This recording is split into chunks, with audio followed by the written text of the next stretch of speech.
She was born into rock and roll royalty, the only daughter of the biggest hip-shaking star on the planet. But for Lisa Marie Presley, filling her father's blue suede shoes would lead to a lifetime of questionable choices with money and men. I know his struggles, a lot of people know what those were. I just had the same struggles. It's one thing to grow up wealthy, but to protect a family fortune like Lisa Marie Presley inherited at the age of 25, well, that's another thing altogether. And those choices would threaten to cost the king's daughter a king's ransom. Being the heiress of $150 million, you'd always have to wonder what people really wanted from you. Were they with you because they liked you, or did they truly just want your money? On this episode of Fortune Fights, husband and wife attorneys and media experts Danielle and Andy Mayoris explore how Lisa Marie Presley saw her father's fortune rise and fall, and her own along with it.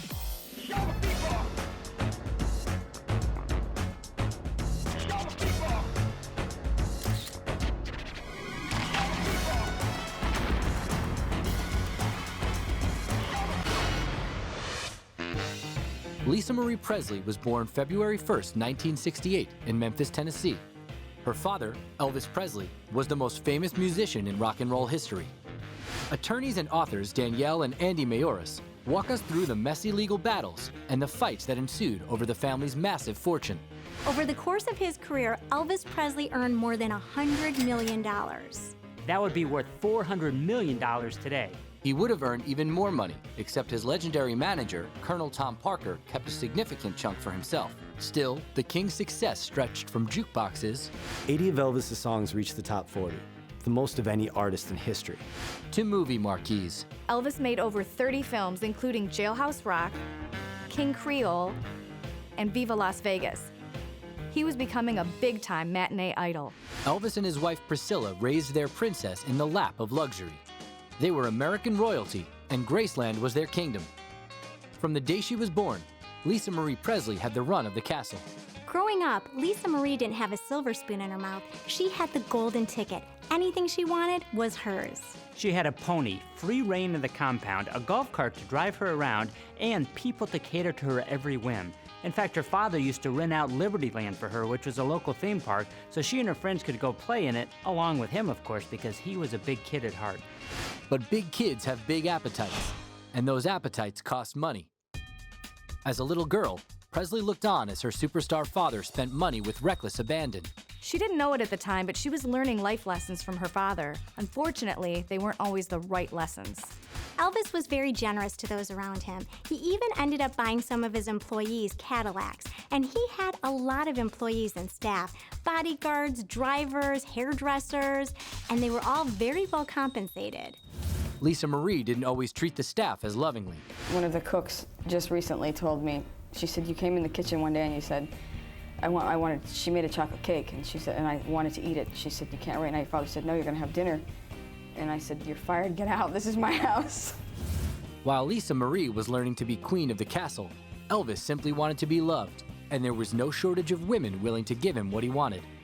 Just think of what it must have been like for Priscilla. Here's this beautiful woman and the mother of Elvis's only daughter, who has to know that her husband is the most desired man in the country.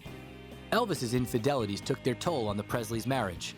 In 1972, at the age of 4, Lisa Marie Presley found out that her world was about to change in a big way. After a 6-year marriage, Elvis and Priscilla split up. She got $100,000 along with a Mercedes, Cadillac, and a Harley Davidson. For most people, the amount of money at that point in time would have been a huge amount. But you really have to keep in mind what a big star Elvis was. Priscilla did. So she hired new attorneys and renegotiated the agreement. The new deal netted Priscilla Presley $725,000. That's not a bad payout after a 6-year marriage, especially when you consider those dollars would be worth about $4 million in today's money. And of course, Elvis still had a pretty sizable net worth, so he could reasonably be expected to take that financial hit without too much hardship for him. It was pretty fair and equitable for both sides. That's how divorce settlements are supposed to work, and it shows you the value of having good attorneys. Elvis and Priscilla Presley agreed to share custody of daughter Lisa Marie. When she wasn't with her father at Graceland, she lived with her mother in a modest home in Los Angeles. It was just a dichotomy, going from that to a very regimented, scheduled normal life with an apartment with my mom, 2-bedroom apartment. You know, it was back and forth. Her mother was much more strict with her, but her dad could still spoil her from afar. I don't think that I looked at it as being spoiled. I think that I looked at it as my father loved me and didn't get to spend a lot of time with me, and when he did, he wanted to go out of his way to do whatever he needed to do to make me, you know, seemingly happy. What Elvis was willing to do to make Lisa Marie happy was limitless. There's a well-known story that she once complained on the phone to her dad that she had never seen snow. So Elvis was like, I got this, honey. So he picked her up in his private jet, flew her all the way to Idaho just so she could play in the snow for 20 minutes before flying her back home. Reportedly, that 20-minute romp cost more than 30 grand, which would be almost $137,000 today. Considering that Elvis was determined to make sure she lived like a princess, Priscilla struggled to raise Lisa Marie as a normal kid. My mother was very level-headed and very set on me being level-headed, so she'd have to sort of undo whatever was done if I went to Graceland. But try as she might, Priscilla was never able to make her daughter's childhood normal. It was basically impossible for Lisa Marie's life to be ordinary considering who her dad was. While other kids are making friends on the playground, she's hanging out with Michael Jackson when she's only 6. Even in divorce, Elvis had made sure that Lisa Marie's childhood was a dream. But that dream was about to become a nightmare. On August 16, 1977, the news broke. Elvis Presley died today. He was 42. Apparently it was a heart attack. Elvis Presley was found dead in his private quarters at Graceland. Elvis reportedly died of a massive heart attack, but the true cause of his death is still up for debate. Over 80,000 mourners attended Elvis Presley's funeral. People who had never met him wept over his passing. I just can't believe he's dead. It's terrible. But I just thank God that Elvis died here at Graceland instead of on the road just like any other rock and roll singer. To them, the loss felt personal. To Lisa Marie, it actually was. Lisa Marie claims that Elvis woke her up at 4 a.m. the night before to kiss her goodnight, and he was found dead the next morning. In fact, she says that was the last time she saw her father alive. While Priscilla and Lisa Marie Presley were still coping with the loss, there were other pressing details concerning Elvis's passing that needed to be dealt with. Elvis may have been gone, but his estate remained. In the will, Elvis's father, Vernon, was appointed executor and trustee. It's an executor's job to administer the estate after somebody dies. An executor has to be appointed by the court, and it's usually the person named in the will to serve that role. The executor is the one who inventories the assets, pays the taxes and creditors, and then when all is said and done, divvies up the money to the beneficiaries. This is not an easy job. It's a lot of work. Unfortunately, because of the way Elvis spent money so freely during his life, it meant that his estate wasn't worth as much as it might have been. This is a man who took his jeweler on tour with him and once spent $85,000, which would be $400,000 today, on jewelry within 1 week. Overpriced jumpsuits, massive improvements to Graceland, and buying expensive vehicles left and right. Elvis was tearing through cash to look like a king. But on top of that, he would blow through money acting like a kid. He and his friends famously bought $15,000 worth of fireworks, rented out the Rainbow Roller Dome in Memphis, and shot fireworks at each other. I mean, it just goes to show you, saving money was the last thing on Elvis's mind. At the time of his death, Elvis's estate was valued at around $10 million in property and cash, which would be dispersed to a trio of beneficiaries named in his will. When someone creates a will, they name beneficiaries under the will, which are the people that they want to receive their fortune. But Presley was going to have to wait for her inheritance. According to Elvis's will, Lisa Marie's inheritance would be held in trust for her until she reached the age of 25 on February 1st, 1993. When you boil it down to its essence, a trust is a legal vehicle that allows you to name a third party to manage assets on behalf of your chosen beneficiaries.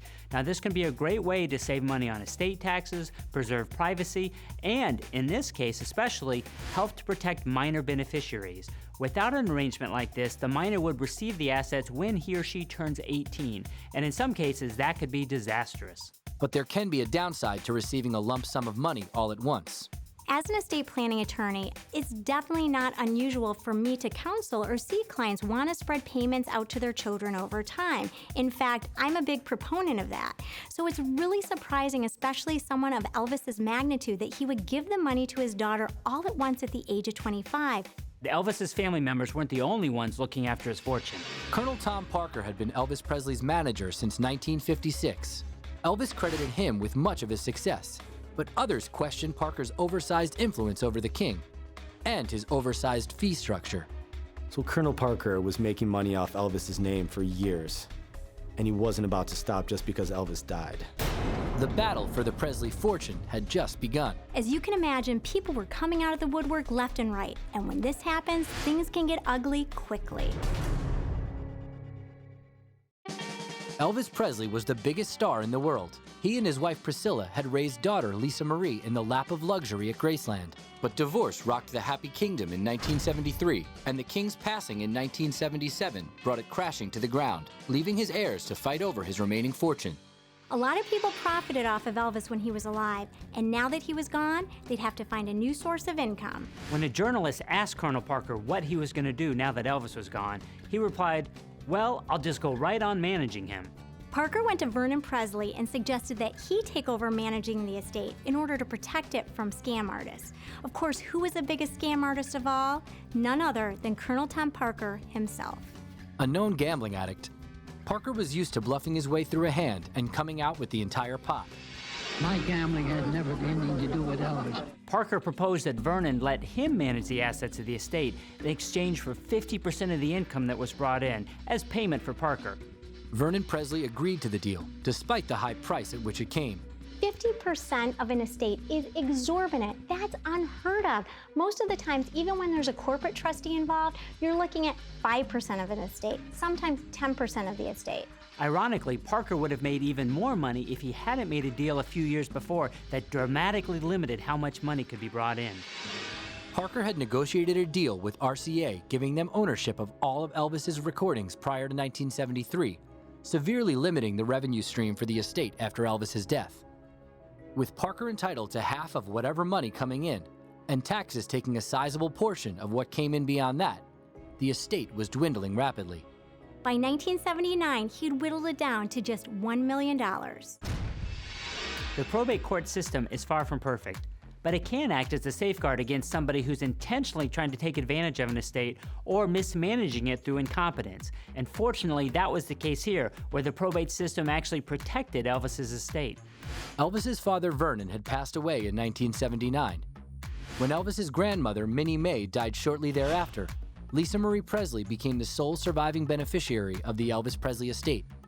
In 1980, the probate court judge appointed attorney Blanchard Twall to protect Presley's interests. Probate court is the public venue that you go through when you pass away with a will.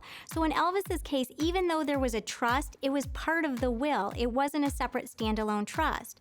Whenever a will is filed and someone dies with assets in their individual name, it goes through the probate court process. Toole reported to the probate court that Parker's fees were excessive. According to Parker, he was a business partner with Elvis Presley in life and in death, so he was entitled to 50% of everything the estate brought in. But he wasn't a beneficiary under the will. If Elvis truly wanted to give Parker 50% of everything after he passed away, he should have put that in the will, and he didn't. And I'm sure there was a good reason for it, because he never had an agreement with Parker that Parker was going to get 50% of everything after he passed away. Judge Joseph Evans ordered that the estate cut off all payments to Parker. And to the surprise of many, the judge went on to further order that the estate sue Parker in order to recoup money that never should have left its coffers in the first place. It's extremely unusual for a judge to actually order someone to sue another individual. He must have thought that this was really, really out of the ordinary. At the court's direction, estate lawyers filed suit against Parker to recover money that had been paid to him. The problem with the lawsuit is that Parker didn't have any money left to pay back, at least that's what he said, and the estate decided it was too expensive to keep trying to sue him to recover money that was likely spent. So the best the estate could hope for was to sever ties from Parker forever. With Parker out of the picture and Vernon and Minnie Mae passed, 3 new executors and trustees were brought in to manage the estate. Elvis Presley Enterprises was formed to conduct business on behalf of the trust and manage any existing assets that the trust had. And the sole beneficiary of all this was Lisa Marie Presley.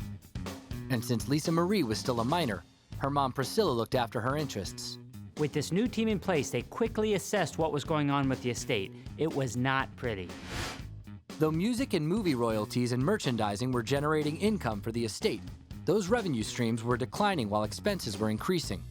Graceland cost over $500,000 a year in maintenance, taxes, and 24-hour security at Elvis's gravesite. Realizing that the estate was at risk of collapsing under its own financial weight, the team made a surprising move to resurrect the Elvis brand. one that Priscilla would only do if she could keep some things private. Priscilla decided to open up Graceland to the public, but she didn't give them access to everything. Instead, she gave them access to the rooms on the first floor, like the music room and the jungle room. She kept the second floor where the bedrooms were located away from prying eyes. On June 7, 1982, when Lisa Marie Presley was 14 years old, her childhood home, Graceland, opened for tours. We had no idea if anyone was going to come or not.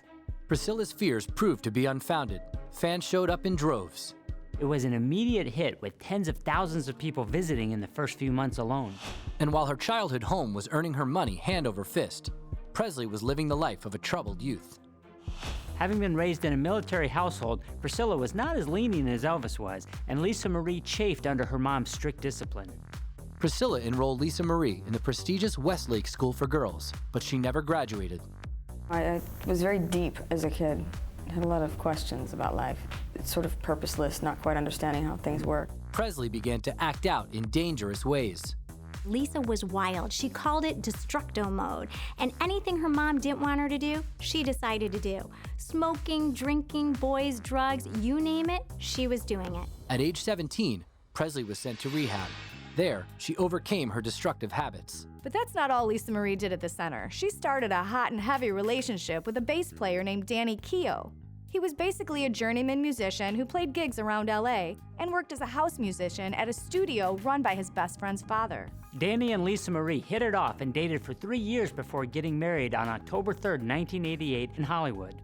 At the time of the wedding, Lisa Marie Presley was 20 years old, 5 years away from collecting the inheritance being held in her trust. Trusts are primarily formed to pass assets on to the chosen beneficiaries, but in certain trusts like this one, it can really operate like a business with money moving in and moving back out, and depending who is in charge of that trust, it can be quite profitable. Thanks to the current trustees, the trust had grown exponentially to $50 million. But Presley wasn't living the high life just yet.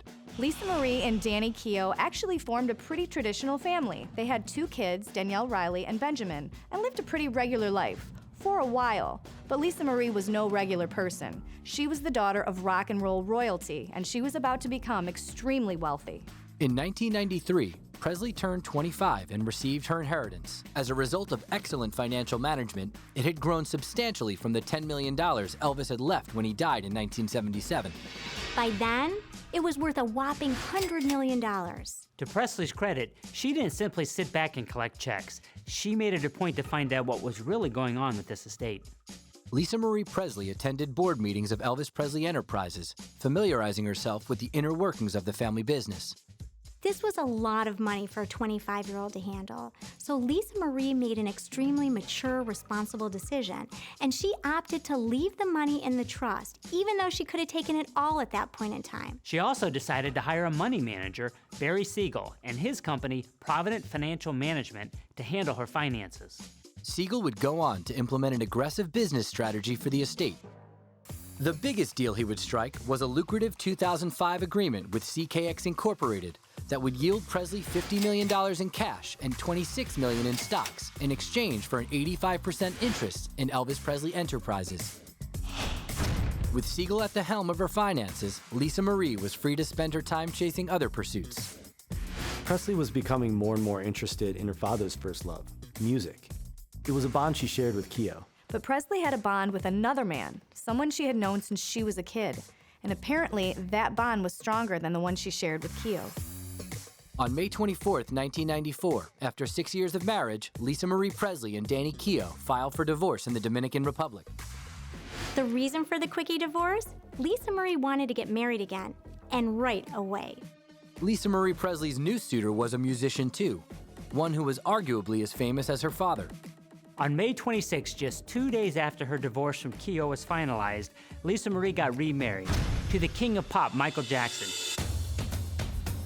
The king of rock and roll's daughter shocked the world by marrying the king of pop. It was the biggest headline in the music industry. But who else could truly understand Lisa Marie Presley more than someone like Michael Jackson? They had been friends for decades, but now they were more than that. If this relationship didn't work out, there would be a lot at stake.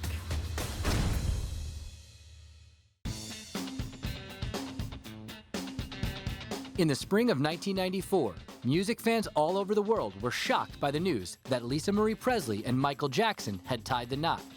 What they didn't realize is that the couple had known each other since a 6-year-old Presley met 16-year-old Michael at a show in Las Vegas. This childhood meeting turned into a lifelong friendship, probably because they both had such unusual upbringings. They both felt that each other got them in ways that nobody else could really understand. This was something that Danny Keough simply couldn't compete with. Michael and Lisa Marie would have long conversations on the phone. And one night, Michael asked Lisa Marie, "If I asked you to marry me, would you do it?" Presley said yes. Of course, she was a married woman at the time. So why was she so willing to give up on her marriage? It may just be as simple as she and Danny Keough were falling out of love while she was falling into love with the one person who could understand and relate to her. Whatever the reason, Lisa Marie Presley was ready to move on. So she flew back to the Dominican Republic for a quickie divorce. But even as Presley was finding love with a new man, the bond with the father of her children was strong, and Presley and Keough would remain close for years to come. Lisa Marie would later say that she's completely insane when it comes to picking men, but she always did say that Danny Keough was one of the good ones. Presley and Keough didn't appear to have a prenuptial agreement, and Lisa Marie did have to pay him spousal support. When all was said and done, it seemed to be an amicable divorce, and it cleared the way for Lisa Marie to move on quickly. 2 days after the divorce, Lisa Marie Presley and Michael Jackson were married. It was 1994, and I was the biggest Michael Jackson fan. He had come back with Dangerous. He was on top of the world, and here he comes out with Elvis's daughter, and you're just like, what is this? They publicly stated that even though the information was confidential, they both took measures to protect their respective fortunes. I have to ask you this because I can only imagine the number of lawyers involved in a prenuptial agreement between these two fortunes. Is there one? A careful one? Well, we've worked out things and we've signed certain things, but of course, that's very confidential. We made agreements prior, yes. There was a lot of money at stake for both of them. It really speaks volumes that they were smart enough to address this up front. This may have been Jackson's doing. After all, this may have been the first relationship Lisa Marie was in when she was with someone who had just as much to protect and lose as she did.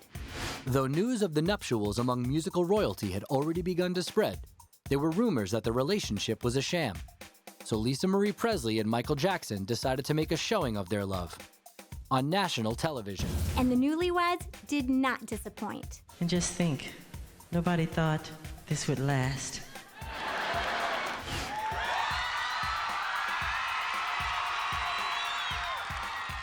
This was the blending of two important eras in popular music, bridging the days from the early rock and roll of Elvis to the height of pop music with Michael Jackson. They were both kings, and Lisa Marie Presley, she was the princess in the middle. The newlyweds looked happy for the cameras, but as their marriage went on, storm clouds began to brew.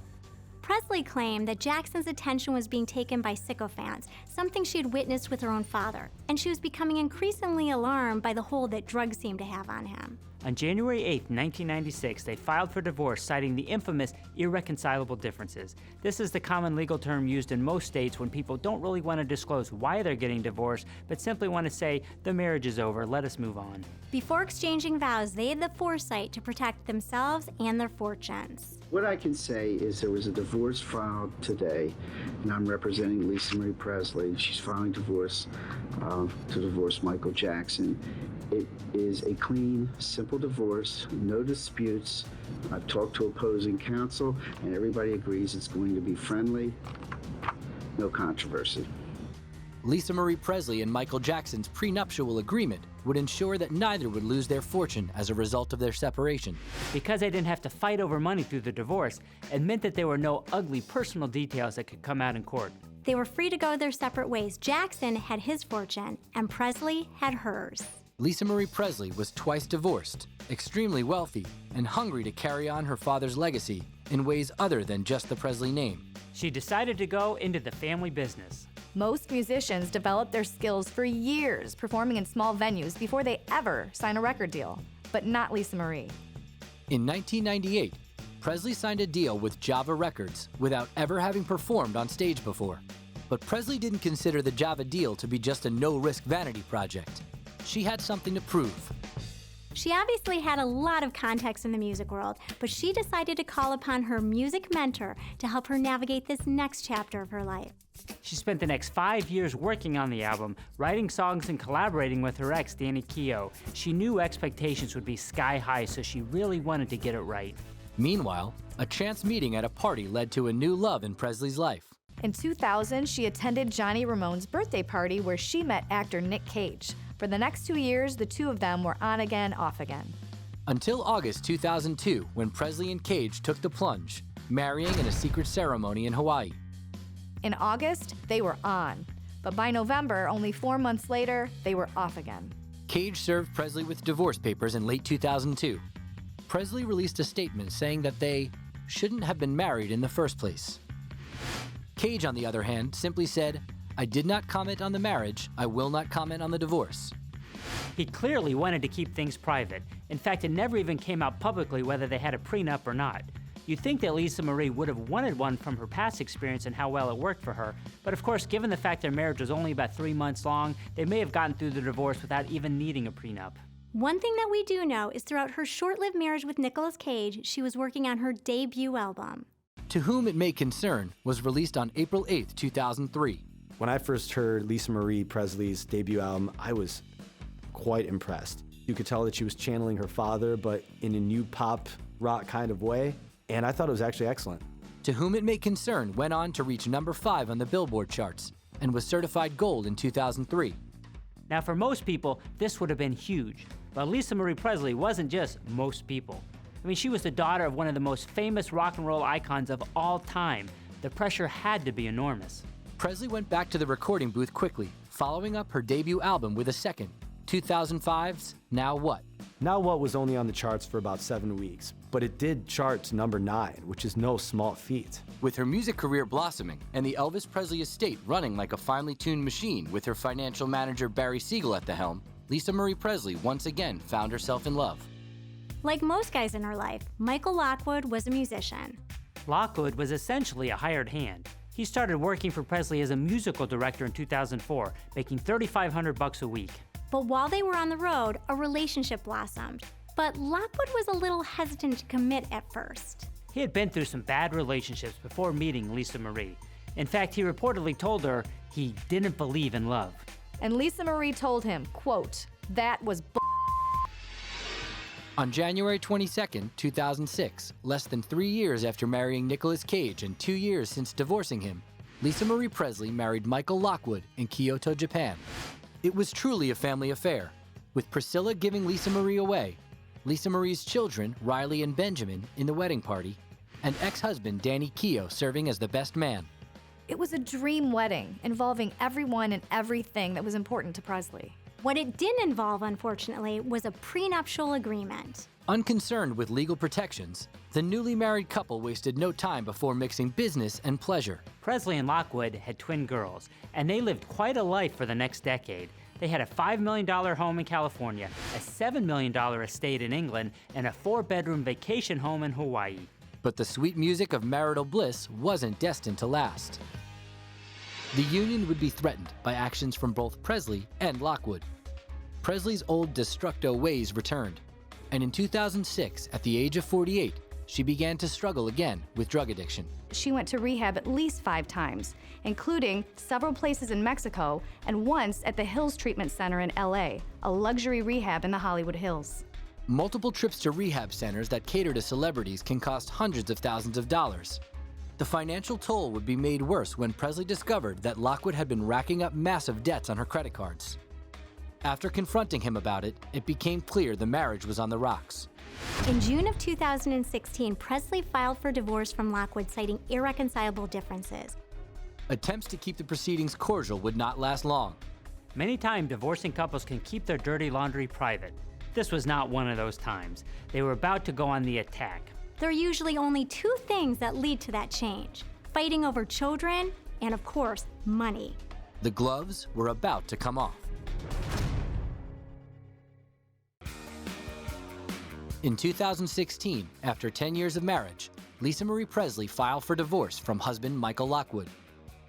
Legal analysts and attorneys Danielle and Andy Mayoras explore the impending divorce of rock royalty's richest heiress, and her ex's attempt to get a piece of her millions.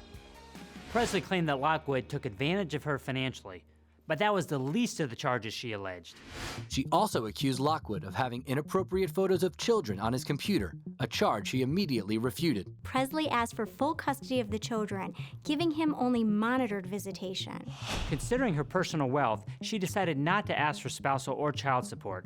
Given the income disparity, it would be unusual for her to have gotten spousal support anyways, but everybody is generally entitled to child support if they're the parent with custody. The salacious claims against Lockwood were investigated, but no evidence supporting them was found, so no charges were filed. But the heated divorce proceedings were just getting started, and money quickly became the major issue. In February of 2017, Presley filed court papers accusing Lockwood of spending more than $1 million on credit cards that she didn't authorize. Lockwood was living the lifestyle of the rich and famous. Of course, he was doing this on Lisa Marie's dime. A prenup would have solved a lot of things even before they went south, but Presley may have been lulled into a false sense of security because her prior two divorces were relatively smooth, so she didn't have a prenup this time around. Lockwood asked the court for Presley to pay $460,000 in attorney fees and costs. Presley, in an effort to limit that exposure to no more than $40,000, filed papers that laid out her finances for the world to see, and they weren't pretty. In February of 2018, court records show that Presley had racked up debt to the tune of $16.7 million. This included back taxes, a mortgage default, and credit card bills. Lisa Marie Presley was worth $150 million when she got married. So what happened to all that money? When Presley and Lockwood were married, they spent money freely on things like international vacations, $20,000 shopping sprees, and multiple homes. Lockwood filed papers in court publicly laying all of this out. He was probably trying to prove that Presley had the means, but there's a flip side to this approach, because it also shows that those means may have been exhausted. Her properties in Hawaii, Southern California, and England were all underwater. She owed more than $10 million in back taxes, and that was more money than was on hand in the trust. To many, it was hard to believe that Presley's trust, as sizable as it once was now depleted. Just as Lisa Marie had seen her dad with his carefree spending, not stopping to think about the implications, she was doing the exact same thing as an adult. The Los Angeles Superior Court ruled that Presley did not have to pay spousal support while the assets were being negotiated. However, she would be required to pay $100,000 in Lockwood's attorney fees. When one spouse in a divorce proceeding has a sizable financial advantage to the other, it's not unusual for that spouse to be ordered to pay the legal fees to the other party. This way, both of them can have equal legal representation in court, which they're both entitled to. And that's why the judge ruled that she had to pay Lockwood's attorney fees. Presley and Lockwood had entered into their marriage without a prenuptial agreement, and when they divorced, that dubious oversight seemed to pose a serious problem for Presley's case, until new information was revealed. There was a hitch in the divorce proceeding, at least from Lockwood's perspective, because they had signed a postnuptial agreement. A postnuptial agreement is similar to a prenuptial agreement, only instead of being signed before the couple gets married, it's signed after they get married. But legally, they amount to the same thing. The agreement stated that there would be no community property created during the marriage, and that neither person would be entitled to spousal support. With a prenuptial agreement, of course you have that dangling carrot, which is the marriage itself, and with a postnup, you don't have that. Lockwood asked the judge to tear up the postnuptial agreement. Why? Because he said he hadn't read it, it simply didn't interest him enough, and his attorney never explained the details to him. The problem with this kind of excuse is that it's never going to work, because otherwise no contract would ever be valid. If one side could simply say, I didn't read it, it didn't interest me, it shouldn't be valid, then no contract would be enforceable. Presley claimed that Lockwood was fully aware and had the complete and full opportunity to negotiate the agreement. She also said there was no unfair advantage and no undue influence. At the time the postnuptial agreement was signed, Lisa Marie Presley owned 15% of Elvis Presley Enterprises. This was the result of a 2005 deal that Barry Siegel had made with CKX, selling off 85% of Elvis Presley Enterprises in exchange for millions of dollars in cash and stocks.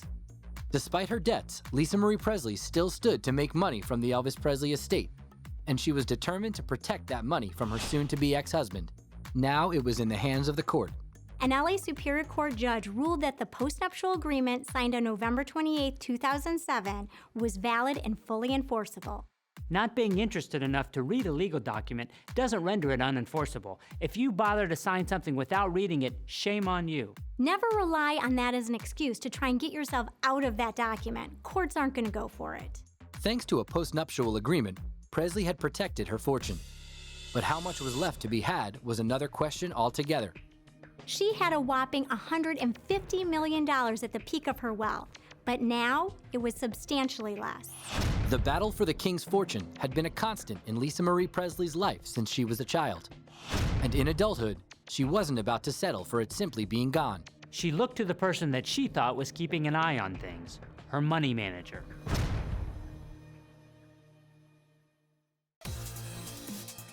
In 2018, after having weathered multiple marriages and divorces, and having seen the Elvis Presley estate ebb and flow in value, Lisa Marie Presley found herself in dire circumstances. The estate, once valued at over $150 million, was now worth only about a third of that total. Attorneys Danielle and Andy Mayoris break down how Presley's fortune was decimated and what legal action she took to try to get it back.